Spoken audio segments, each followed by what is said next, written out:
Panorama हिकु भेरो ॿीहर भरीकार नाज़रीन 2023 जो साल पुॼाणी ते पहुची रहियो आहे ऐं काफ़ी यादूं, काफ़ी ॾुख, काफ़ी तकलीफ़ूं, कुझु के ख़ुशी जूं ख़बरूं खणी पुॼाणी ते पहुची रहियो आहे। 2023 इहो सॼो जेको साल आहे उहो मुआशी बदहाली तमामु घणी रही। इन साल में जेको आहे सो हुकूमतूं जेको आहे सो उन असेंबलियुनि पंहिंजो मुद्दो पूरो कयो ऐं इहो इलेक्शन बि जेका आहे इन ई साल में अनाउंस थी, जेका हाणे 24 में थी रही आहे। काफ़ी बहरान बि मुल्क में रहिया, काफ़ी आइनी बहरान, कॾहिं के इलेक्शन जे हवाले सां मामला रहिया। उनखां पोइ अमन अमान जी सूरत हाल बि का एॾी सुठी कोन रही ऐं आलमी सतह ते बि जेको आहे सा फ़लस्तीन ऐं इसराइल वारी जंग वारो मामिलो थी वियो ऐं मुल्की सतह ते बि असां ख़ासि तौर ते तमामु घणो मुआशी बदहाली जो शिकार रहियासीं।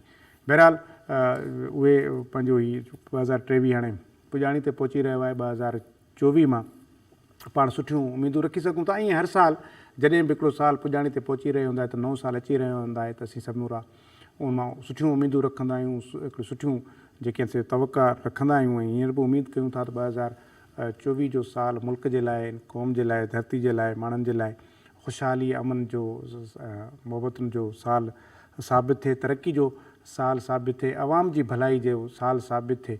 ऐं छाकाणि त जेका हुन सूरत हाल जेका 2023 में रही, मुंहिंजे ख़्याल में उनजो ॾाढो हिकिड़ो तल्ख़ तजुर्बो रहियो ऐं गुज़िरियल 2-3 सालनि खां जेका सूरत हाल आहे ख़ासि तौर ते इकोनॉमी जी, उन ॾाढो मुतासिर कयो आहे आम माण्हू खे। त 2024 जो साल इन करे बि तब्दीली जो साल आहे छाकाणि त 2024 जे फेबरवरी में चूंडूं अनाउंस थियल आहिनि ऐं इलेक्शन्स शेड्यूल्ड आहिनि। 8 फेबरवरी ते चूंडूं थींदियूं।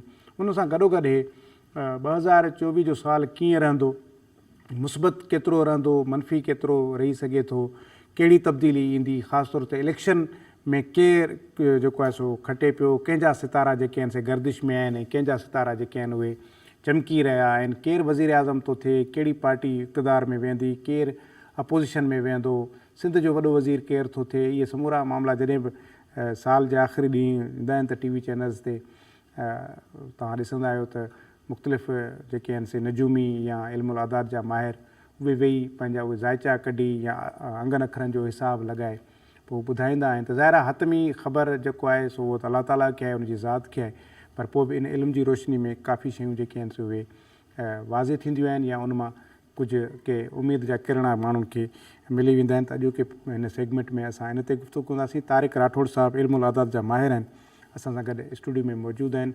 तारिक साहब बहुत शुक्रिया आपका।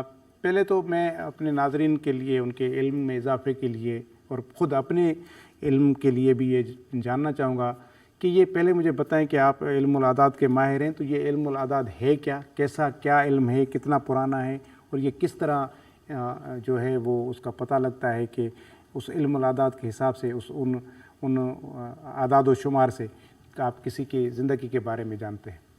अस्सलाम वालेकुम ज़ैद भाई, सबसे पहले शुक्रिया आपका, आपने मुझे मदहू किया।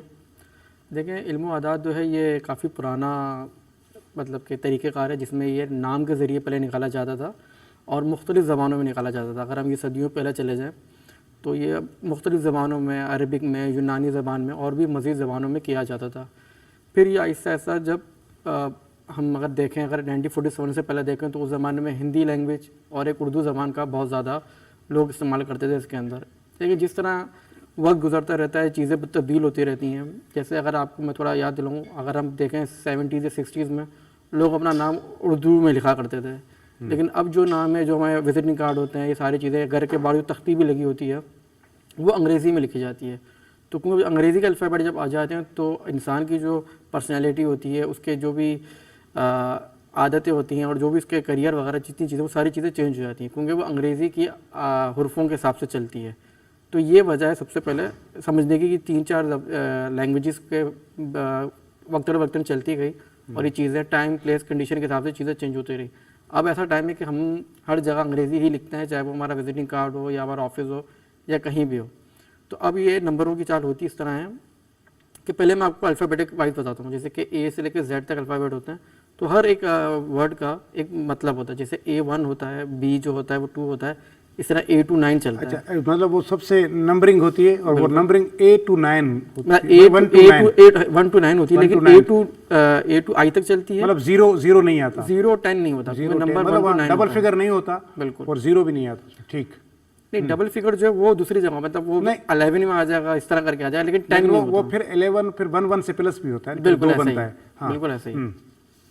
तो इस तरीके से चीज़ें होती हैं। और अगर हम उस पर ज़्यादा अगर डेप्थ में जानना चाहें किसी शख्स की, तो उसके लिए हमें डेट ऑफ बर्थ लेना पड़ता है, जिसमें हम नंबर लेते हैं और फिर हम मैच करते हैं कि उसके नाम के, उसके डेट ऑफ बर्थ के हिसाब से क्या उसका नाम सही है, स्पेलिंग ठीक रखी गई है, और फिर हम उसका जायचा निकाला जाता है पूरे तरीके से, और उसका जो भी करियर हो गया, एजुकेशन, ट्रैवल वगैरह सारी चीज़ें बताई जाती हैं, हेल्थ वगैरह। अच्छा, उसमें ये जो आदाद व शुमार हैं, चाहे वो आप उसके नाम के हिसाब से निकालें या उसके डेट ऑफ बर्थ के हिसाब से निकालें, तो ये इंसानी ज़िंदगी पर कैसे असरअंदाज होते हैं? क्योंकि अब एक बच्चा पैदा हुआ है, वो जो पैदा हुआ है तो वो उसके बस में नहीं है। अब वो सुबह को होता है, शाम को होता है, किस दिन को हो रहा है, किस डेट को हो रहा है, एक तो ये चीज़। दूसरा ये कि उसका जो नाम, जिस तरह आप कह रहे हैं, अब नाम उसका कभी वालिदैन रखते हैं, कभी कोई मामू रख लेता है, कभी फूफो रख देती है, तो ये इनके जो आदाद शुमार हैं वो इंसानी ज़िंदगी पर असरअंदाज कैसे होते हैं?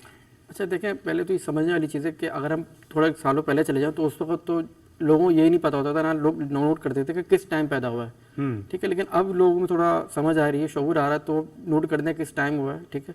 और टाइम से साफ ये होता है कि जैसे कि 12 घंटे का टाइम होता है, तो सुबह दोपहर शाम ये सारी चीज़ें देखी जाती हैं।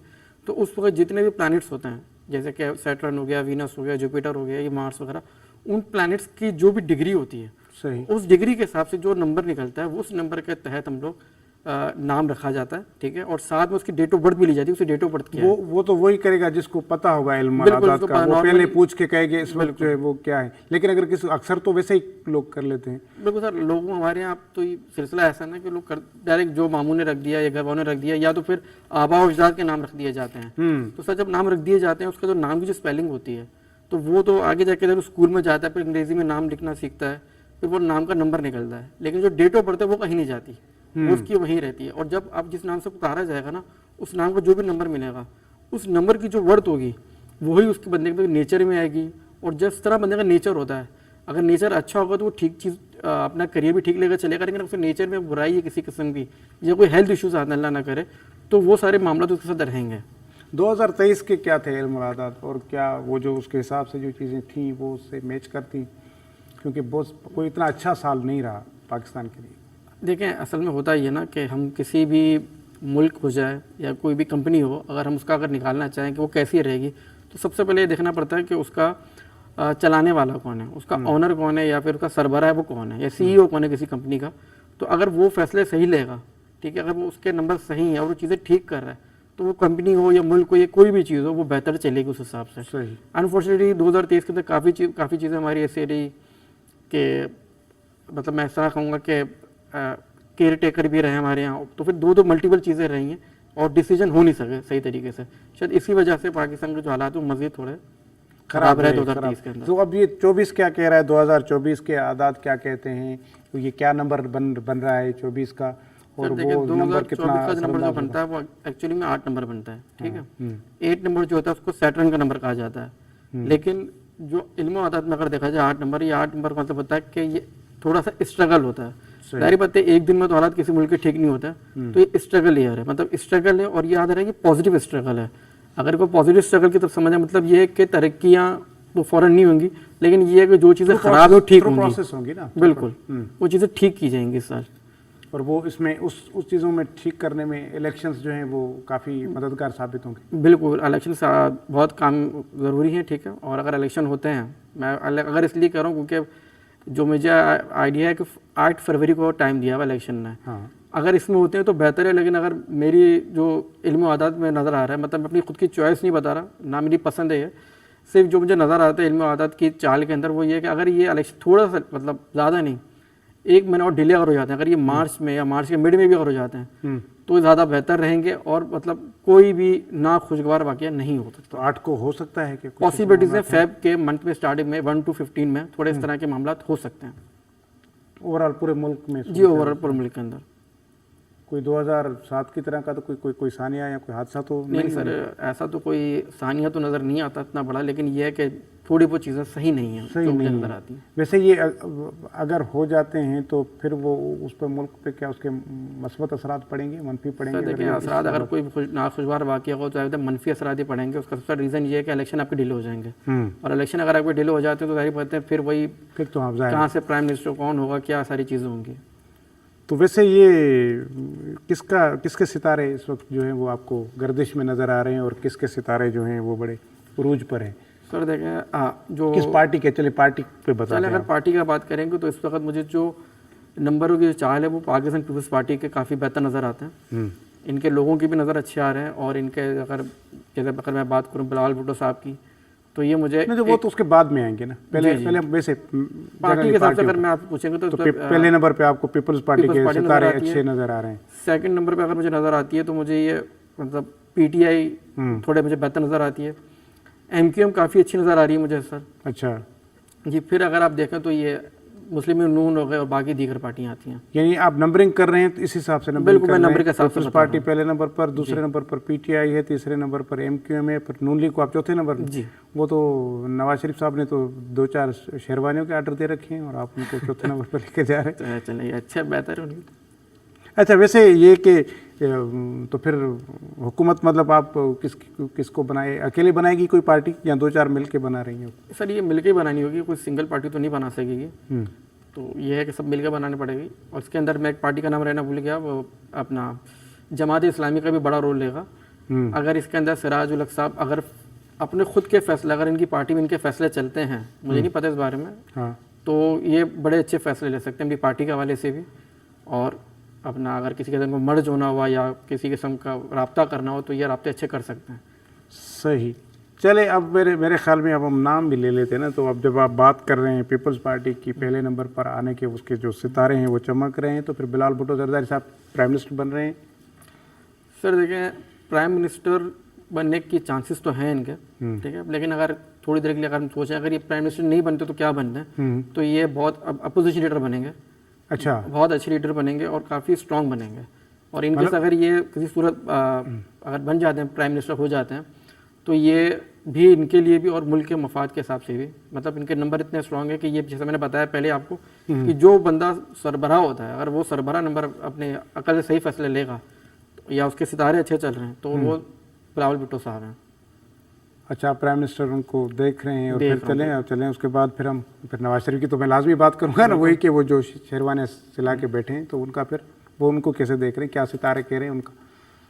सर इनके लिए तो मैं फ़िलहाल यही कहूँगा कि देखें, इस वक्त मुझे कोई बड़ी, मतलब कोई बड़ी पोस्ट के ऊपर कोई बड़ी सीट कह दें, मुझे उन पर यह नज़र बिल्कुल भी नहीं आता।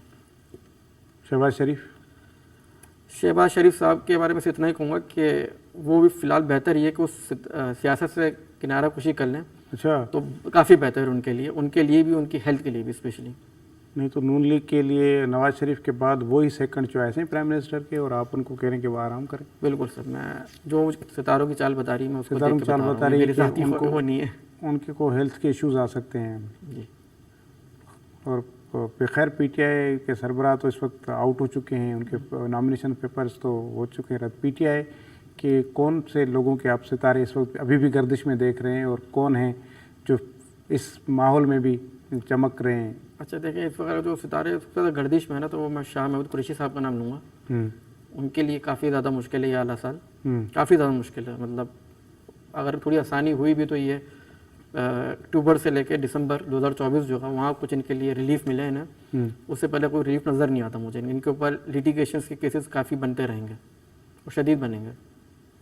और फिर वो और पूछ लूँ मैं, तरीन साहब ने पार्टी बनाई बड़े, उसमें जहांगीर तरीन साहब, वो कहीं आप इन 4, 5, 6 नंबरों में उनका तो नाम ही नहीं लिया कि वो उनकी पार्टी भी इस्तेहकाम पाकिस्तान पार्टी सर देखिए, कोई 10 नंबरों में आ रही है? नहीं ऐसा तो नहीं, नंबरों में आ तो रही है, लेकिन बिल्कुल नीचे के नंबरों में आ रही है। और हो सकता है किसी से रब्ते करके कोई एक, मतलब बिल के जो पार्टियां बनाई जाती हैं, इत्तेहाद अगर किसी से कर लेते हैं तो वो उसमें थोड़ा सा है, वरना ओवरऑल कोई ख़ास मेजर इनकी कोई सीट मुझे नज़र नहीं आती है। और वो जो परवेज़ खट्टक जिन्होंने कहा था कि मैं पीटीआई को तोड़ दूंगा, तो वो नहीं सर, उनका उनके बारे में तो फ़िलहाल यही है कि कोई ऐसी चीज़ बजाय मुझे सियासत में नज़र नहीं आती उनकी। चलें अब सिंध की तरफ आते हैं वैसे चलें एक और उससे भी पहले से कि वो पंजाब का आप क्या देख रहे हैं, पंजाब में कौन जीत रहा है? क्योंकि पार्टी वही हुकूमत बनाती है जो पंजाब से जीती है, और आपके हिसाब से जो आप इल्मुल अदाद के हिसाब से पीपल्स पार्टी का बता रहे हैं, तो उसकी पंजाब में क्या कैसी पोजीशन रहेगी?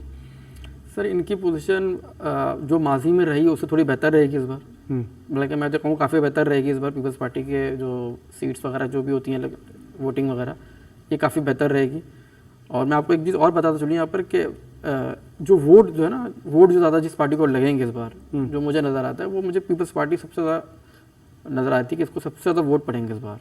ठीक है, जीतना हारना अलग बात है, लेकिन अगर हाँ वोट पूरे मुल्क में अगर हम वोट का रेशो देखेंगे तो वो सबसे ज़्यादा पीपल्स पार्टी का आता है इस बार। अच्छा, ये कि सिंध में तो जाहिर है पीपल्स, जब आप पंजाब में पीपल्स पार्टी की अच्छी पोजीशन है तो वैसे सिंध में तो पिछले 15 सालों से है, तो सिंध में आपको क्या लगता है कि ख़ास तौर पर जो कराची है, कराची में कौन पहले नंबर पर रहेगा? सर कराची में MQM का जोर रहेगा, मतलब उनके काफ़ी ज़्यादा उनके सीटें वगैरह उनकी कराची में इस बार होंगी, और उनके साथ ही बेहतर, मतलब मैं समझता हूँ कि नंबर जो है उनके बड़े स्ट्रॉन्ग जा रहे हैं। अगर फिर कराची की बात करूँ मैं भी आपसे, तो इनके बहुत बेहतर जा रहे हैं। और अगर ये जैसे मैंने कहा कि अगर जमात इस्लामी भी है, अगर वो इनमें कोई अगर राब्ता हो जाता है तो ये MQM के लिए मफाद में बेहतर रहेगा। उसका इत्तेहाद नज़र आ रहा है वैसे? जी, अगर इत्तेहाद करें, मैंने जैसे कहा कि अगर सिराजुल हक साहब, नहीं ये अगर तो ये अगर हो गया सियासी तज्जिया ना, वैसे इल्मुल आदात क्या कहता है? नहीं सर, मैं अपना खुद का ज़ाती नहीं बता रहा, जो दिख रहा है मैं उसमें बता रहा हूँ कि इनको ज़रूरत है, मतलब चांसेस बिल्कुल इनको ज़रूरत है, हेल्प पर की ज़रूरत है। अच्छा, वैसे इनके वैसे आंकड़े तो मिलते नहीं है, फिर ये कैसे सितारे मिलेंगे इनके जमात इस्लामी? मैंने वही तो बताया कि ये मिल जाएंगे ये आंकड़े आपस? सर मैंने बताया ना कि सिराजुल हक साहब अगर इनके पास है, इनकी पार्टी के अंदर इनके पास है कि ये राइट्स ले सकते हैं, फैसले ले सकते हैं, मतलब ये आपको ये जमात इस्लामी की साइड नजर आ रहा है? जमात इस्लामी लचक दिखाए बड़े हैं तो MQM, मतलब फिर ये सितारे मिल जाएंगे इनके आपस। और यहाँ पर जो है वो बाकी PTI की क्या सूरत हाल रहेगी? सर PTI जो है वो एक कोई सीधे मर्जर वगैरह कर लो तो बेहतर है, कोई ख़ास ऐसी चीज़ें नज़र नहीं आती। और अगर मैं बात नून लीग कराची में? नहीं सर, नून लीग तो नहीं होगी कहीं कराची में, मुझे मतलब जो उनके नंबर सिंध के अंदर एक बड़ा इत्तेहाद है जो पीपल्स पार्टी का मुकाबला करता है, वो है GDA। ठीक है, पीर पगारा की जो क़यादत में, उसकी क्या पोजीशन नज़र आ रही है? उसकी तो बड़ी विकटें तो नायल होकर निकल भी गई हैं, इस वक्त आउट हो गई हैं उससे, लेकिन फिर भी उनके मौजूद हैं लोग। सर देखें GD हो गई और बाकी दीगर जो पार्टी है ना, अगर वो मतलब अगर 5th रैंक से नीचे आ रही है, मतलब 5, 6, 7वें पे आ रही है, तो सर उनमें जो भी सियासी इत्तेहाद होता होगा तो वो कुछ खास मुझे इसका आइडिया नहीं इन पार्टियों का ना, इसलिए। अच्छा, ये नहीं मैं मतलब वही मैं बात कर रहा हूँ कि वो तो उनकी, मैं सिर्फ आपसे सिर्फ पूछ रहा हूँ कि ज़ाहिर है अब GDA जब मैं नाम ले रहा हूँ तो आप या पीर पगारा ले रहा हूँ तो उनके आप इल्मुल आदात के हिसाब से मुझे बताएंगे ना कि उनके आदात क्या कहते हैं, कि उनका कोई उरूज नज़र आ रहा है या नहीं आ रहा? मैं तज्जिया तो आपसे ले नहीं रहा कि आप इनके का कोई वो देखें, लेकिन उस हिसाब से कि पीर पगारा साहब का क्या मामला नज़र आ रहा है 24 में? सर पीर पगारा साहब का जो माहौल है ना, वो बिल्कुल ही एक, मतलब मैं ऐसे कहूँगा न्यूट्रल नज़र आता है। कोई ऐसी कोई बहुत अच्छे इनके नंबर नहीं जा रहे, मतलब जो अगर मैं नंबर से अच्छा से कहता हूँ, मैं थोड़ा आपको बता भी देता हूँ, जैसे कि हमारे में 136 जो तो बहुत हाई अच्छे नंबर होते हैं ये, तो वो नंबर इनके नहीं आते। आप इसका नीचे के जो नंबर आते हैं सर, वो फिर ना कोई मिलाप करके इत्तेहाद या फिर बल्ले न्यूट्रल होकर बैठ जाए, अपोजिशन में चले जाए, इस तरह की चीज़ हो जाती है, हो सकती है। कोई खास बड़ी चीज़ें नहीं होती है। CM किसको बनता देख रहे हैं आप सिंध में? अब ज़ाहिर है जब वफाक में पीपल्स पार्टी के सितारे अच्छे हैं तो अंडरस्टूड है कि सिंध में तो होंगे ही, तो CM किसको बनता देख रहे हैं? सर देखें, जैसे मैंने कुछ देर पहले बताया कि बिलावल भुट्टो साहब जो हैं वो अगर आते हैं, अपना क्या कहते हैं, पावर में आते हैं, तो जो भी सिंध में, इंटीरियर सिंध में या सिंध में जितने भी और जो भी मिनिस्टर आएंगे, ये इनकी पसंद के मिनिस्टर रहेंगे सारे के सारे। वो तो जाहिर है, अंडरस्टूड है, लेकिन CM चलें कोई एक पहला ही हर्फ बता दें कि ये हो। चले, मैं आपको श्योर नहीं, लेकिन हो सकता है कि N समझ लें आप, N। हाँ, हम भी यही समझ रहे हैं और बड़े भी यही शायद समझ रहे हैं। मैं तो मतलब आप नासिर शाह साहब की बात कर रहे हैं, उसका आप नाम निकाल रहे हैं मेरे ख्याल में, N से तो वही बनता है, कोई और भी हो सकता है, निसार खोड़ो साहब भी हो सकते हैं वैसे लेकिन बहरहाल चलें। तारिक राठौर साहब, बहुत शुक्रिया, आपने हमें वक्त दिया। व्यूअर्स 2024 कीअं रहंदो उन जे हवाले सां असां ॻाल्हि ॿोल करे रहियासीं। ज़ाहिर आहे इहे त इल्मुल आदात जा अंग अखर आहिनि, पर असल त हक़ीक़त जी अलाह खे ख़बर, ऐं अलाह ई हर सभु शइ ते कारसाज़ आहे, उहो ई सभु शयुनि जो जेको आहे सो ख़लकींदड़ आहे, उन जो ई हुकुम हले थो। ऐं बहरहाल सुठी जी उमेदु रखणु घुरिजे। ऐं जीअं मूं सवेर बि चयो हुयो त 2023 ॾुखनि तकलीफ़ुनि जे बावजूदि पंहिंजी पुॼाणी ते पहुतो आहे। उनजो आख़िरी हाणे हिकिड़ो ॾींहुं बचियो आहे ऐं असां उमेदु कयूं था त 2024 जो साल सिंध जे लाइ, इन मुल्क जे लाइ, इन सॼे आलम लाइ अमुन ऐं भाईचारे ऐं ख़ुशहाली जो साल साबित थिए, तरक़ी जो साल साबित थिए। चूंडूं थियणु खपनि, चूंडूं पुरअमन थियनि, उनजो असीं उनजे लाइ दुआगू आहियूं।